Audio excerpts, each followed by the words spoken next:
Maradona, lo marcan dos, pisa la pelota Maradona, arranca por la derecha el genio del fútbol mundial, y es el tercero a tocar para Borruchaga, siempre Maradona, genio, ta, ta, ta, ta, ta, ta, ta,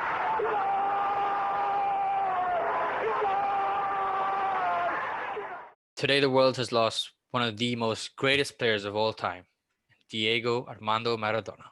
Fran, how big was his influence, and what is this loss going to mean to the world in this footballing world? No, I think, I mean, internationally, Maradona, of course, has been always heralded as one of the greatest players of all time. And when you look domestically in Argentina as well, probably one of the greatest icons they've ever had, and also a person who shared such a beautiful memory for them in terms of giving them their sole World Cup win. And just from me myself, I remember watching the Maradona documentary in 2019, seeing that in the theater. Right next to me was an Argentine fan, and honestly, he was crying the whole way through it. And to me, it just showed how much Maradona meant to, you know, someone from the nation of Argentina, and what he meant for that country and the legacy he holds even in young Argentine fans.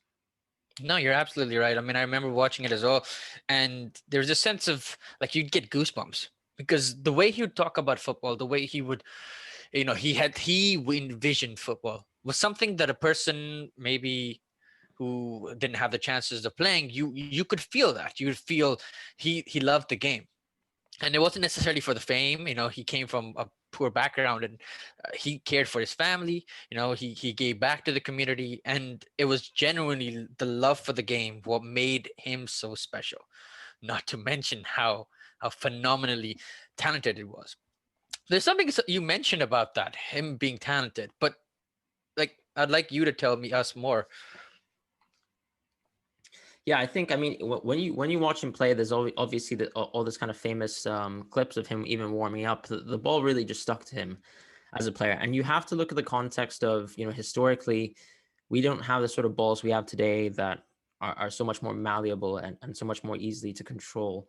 You have to look at the context of the games past then, the pitches that he played on, fields of mud, effectively. And I think when you look at the context of the game and how it's moved, to a point where we see a lot more efficiency in terms of goals and assists, a lot has been diluted from what we consider to be a great player. And I think, you have to go to this thing that I would like to call the eye test. When you look at players over time, you compare them across sports, point scoring efficiencies, goal scoring efficiencies always increase, but it's the eye test is effectively how a player really compared to the rest of his peers. And from what I can say in Maradona is he played in the greatest league in the 70s, in the Serie A. He was able to win titles in that league, and we'll discuss the legacy of his victories in Italy later.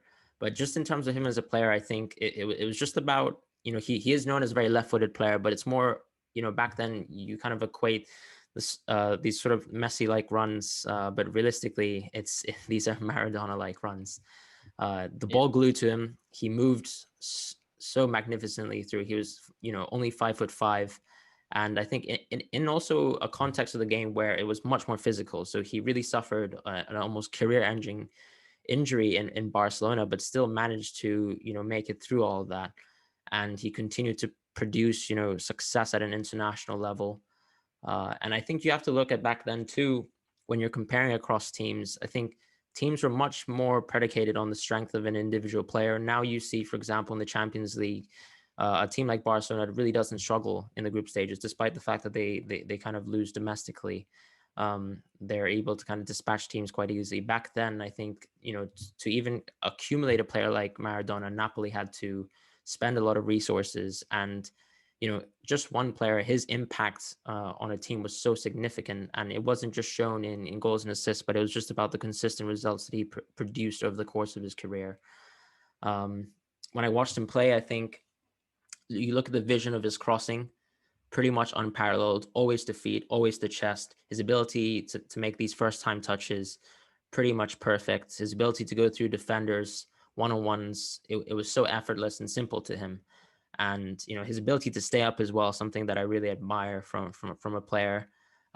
it just showed his sort of hunger to win and to keep pushing forwards. So now you see, for example, in the game, a lot of players who have strong and technical skill sets, but he was able to kind of maximize everything in a sense in a very inefficient era. He would always be able to progress the ball forwards, carry it to a place where he'd be able to send the ball.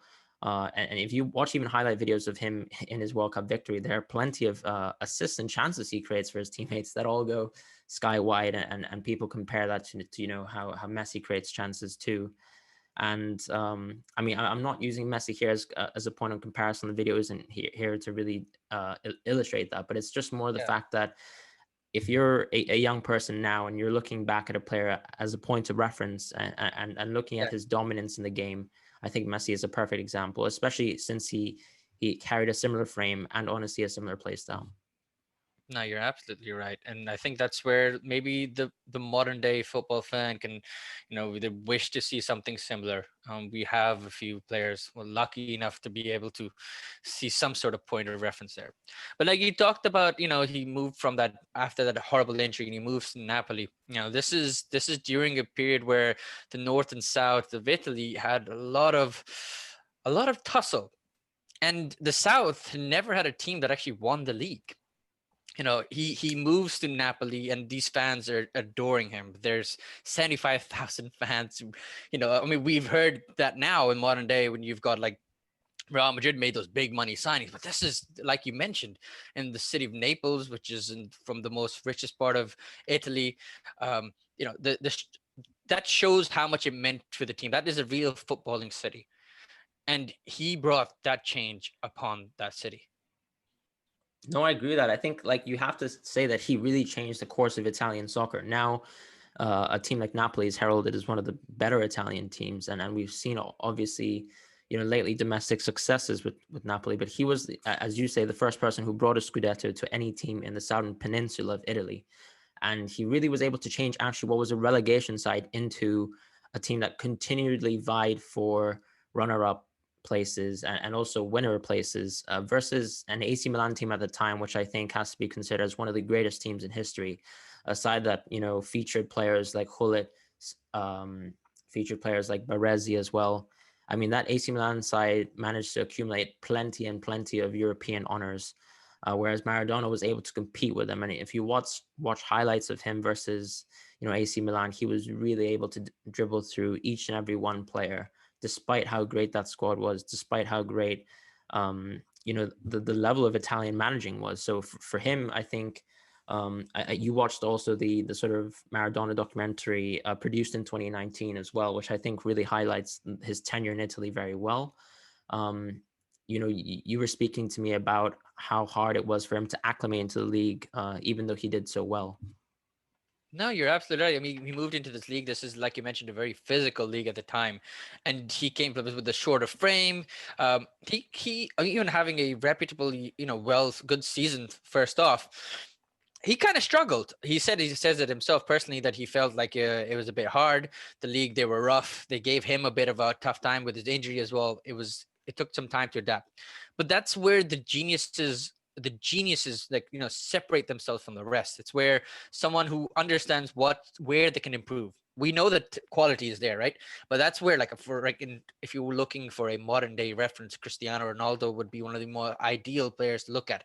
Each point of his career, he's always looking to improve himself. If he's losing pace, he'll make himself physically and his positioning strong. That's what Maradona did. He bulked up.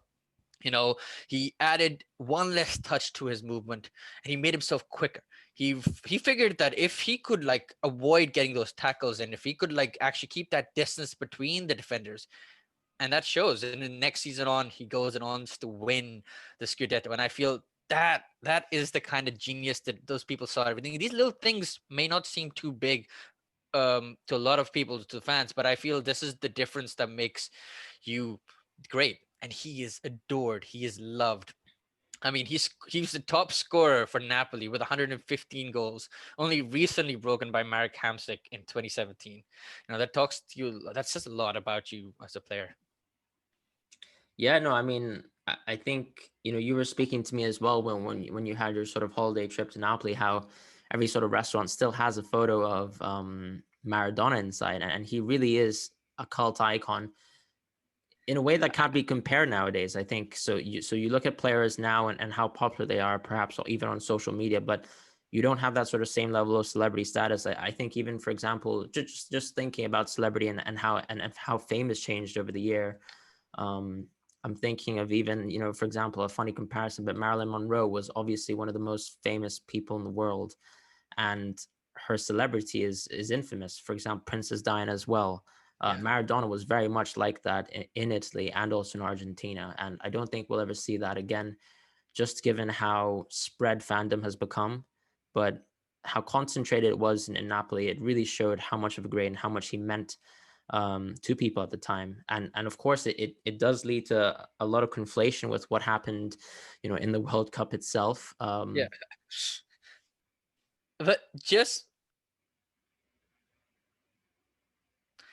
but just before that, I would like to talk about that little experience that I had in Naples. We walk into this store, this pizza place called Da Michele, and this is a local small pizzeria.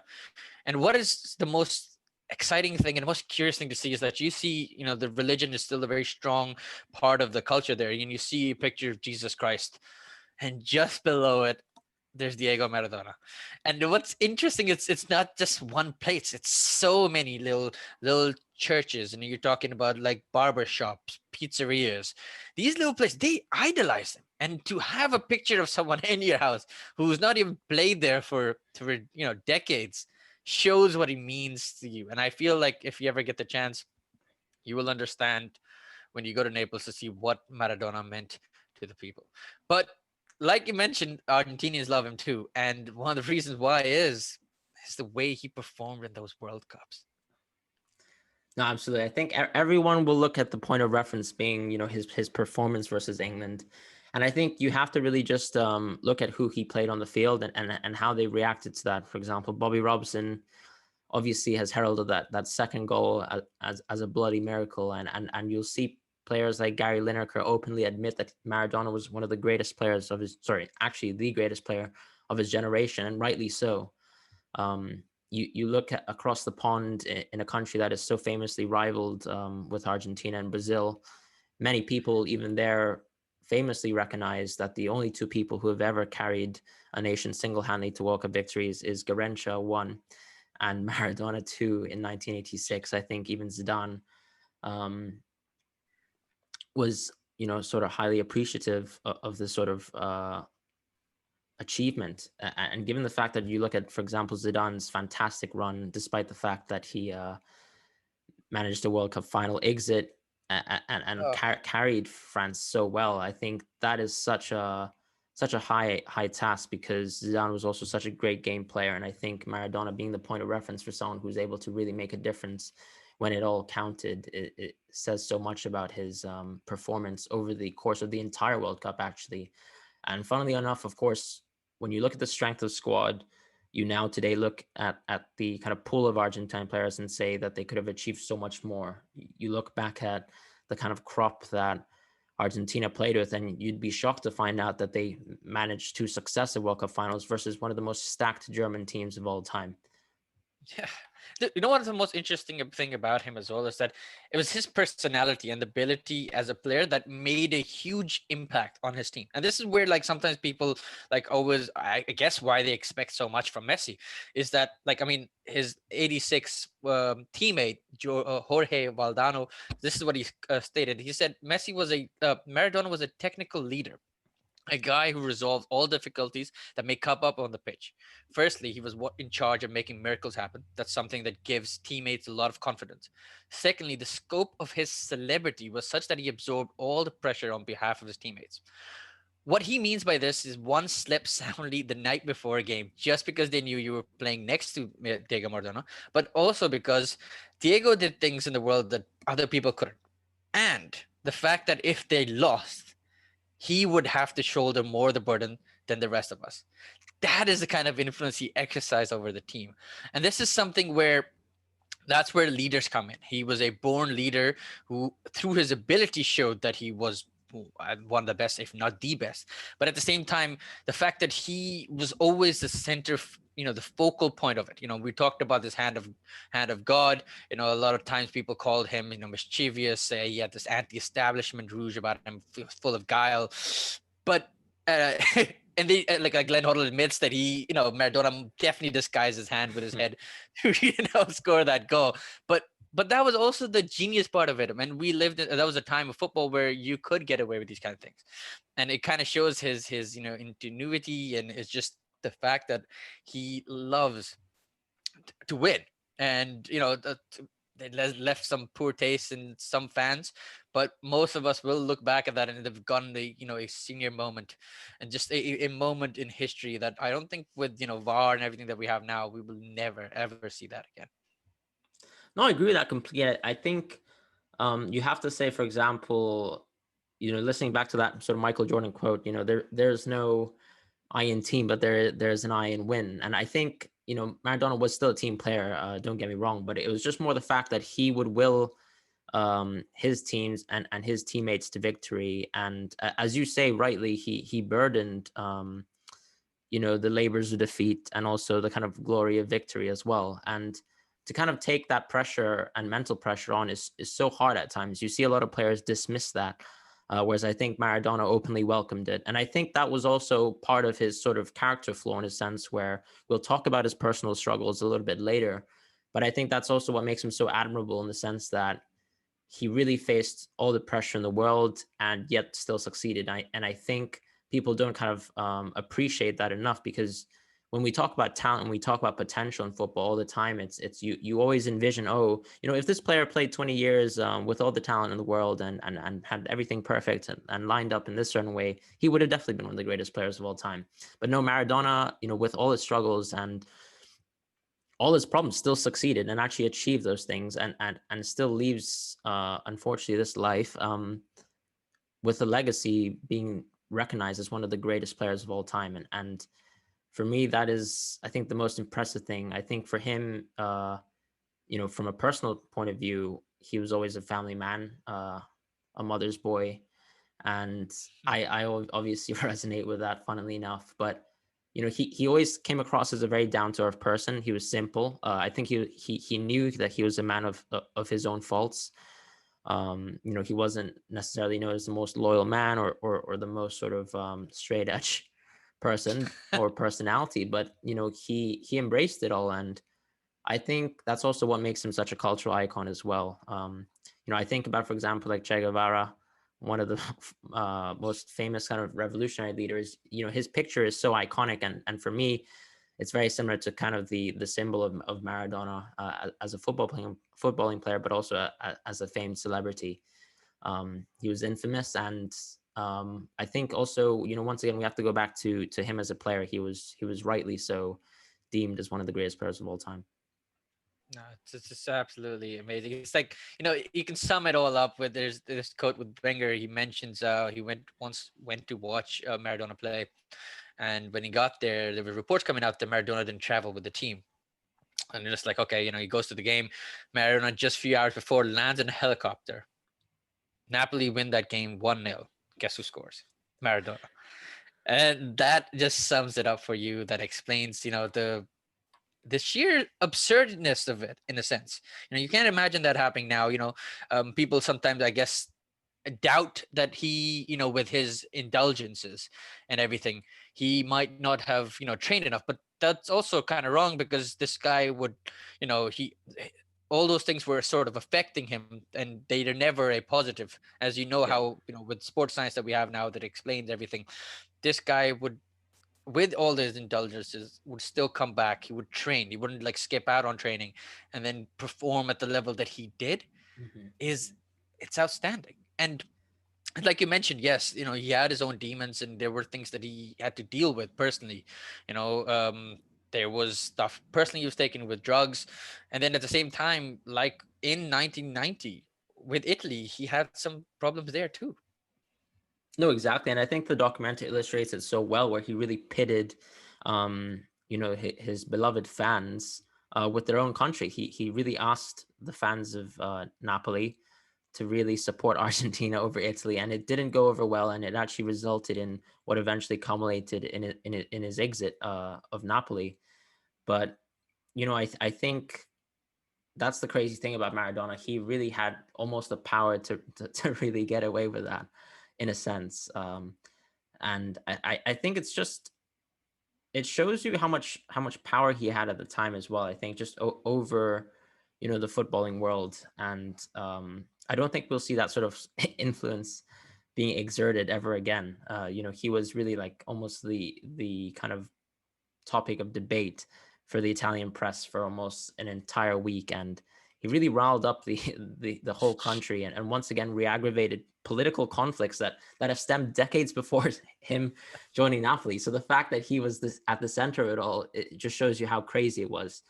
And I think just going back to it, as time goes on, I think fans mellow down, and people become a lot more reasonable. And as you mentioned, of course, in Napoli, he is still very much beloved. And I think that would be very much the same way we would see him, a decade from now, a century from now. He was something else to behold. And obviously, us as young fans who are so appreciative of the game, I think it's always really important to actually learn about the legacy of the game, because that actually makes you appreciate the current standards of the game, and how you've progressed from point on.